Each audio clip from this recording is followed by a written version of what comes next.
بسم اللہ الرحمن الرحیم۔ صحیح بخاری حدیث نمبر 24۔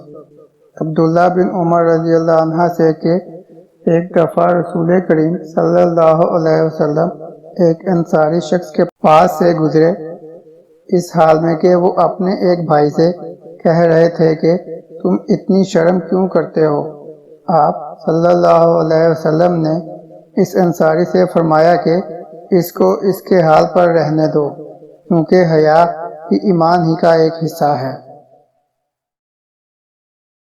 اللهم صل على محمد وعلى آل محمد كما صليت على إبراهيم وعلى آل إبراهيم إنك حميد مجيد اللهم بارك على محمد وعلى آل محمد كما باركت على إبراهيم